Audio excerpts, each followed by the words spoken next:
আৰু মই পেঞ্চিল অকল এইকেইডাল ইউজ কৰিছোঁ। যদি আগৰ ভিডিঅ'টো চাইছে গম পাইছে যে মই এখন চেলেঞ্জিং আৰ্টৱৰ্ক কৰি আছিলোঁ, যিখন মই এক ৰাতিৰ ভিতৰত কমপ্লিট কৰিব লাগিব।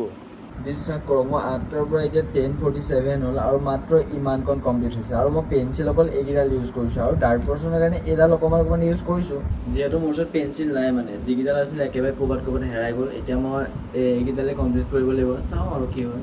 এতিয়া 11:30 হ'ল আৰু মোৰ মাত্ৰ এইকণ কমপ্লিট হৈছে।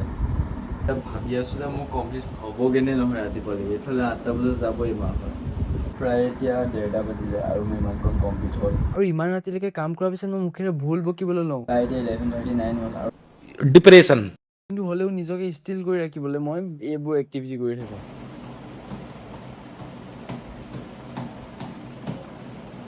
বাৰু বাদ দিয়ক, ইমানলৈকে যদি আৰ্টখন চাইছে কেনেকুৱা লাগিছে এবাৰ জনাই থৈ যাব।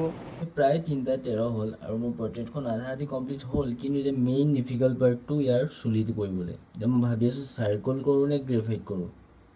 বাকী যি কি নহওক মই দুইটাই কৰি চাওঁ, যদি ভাল হয় হ'ব, বেয়া হ'লে আৰু এখন পানীত যাব গোটেইখন। বহুত ভবাৰ পিছত মই ভাবিলোঁ যে 10B এডাল গ্ৰেফাইট আছে, এইডালকে ইউজ কৰোঁ। ইমান খাচ নাই হোৱা চাগে, যিহেতু মই গ্ৰেফাইটত ইমান ভালকৈ চুলিটো বনাব নাজানো। মই আৰ্ট কৰি আছোঁ, এতিয়া 2:30মান বাজিছে হা, আৰু এইফালে এতিয়া ঘৰ সাৰি আছে উঠি মেলি, বোলে ৰাতিপুৱা হ'ল বোলে। সেয়া মোক দম দিছে এতিয়া। कौन है ये लोग? আৰু বহুত ঘণ্টা কষ্ট কৰাৰ পিছত মোৰ ফাইনেলি পৰ্ট্ৰেটখন কমপ্লিট হৈ গ'ল। এতিয়া ৰাতিপুৱা 4:15 হ'ল আৰু আৰ্ট কমপ্লিট।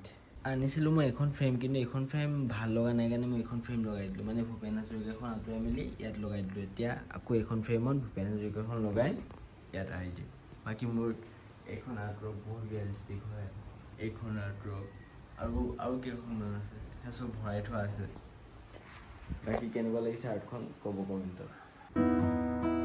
छोड़ के जाने की बातें किया।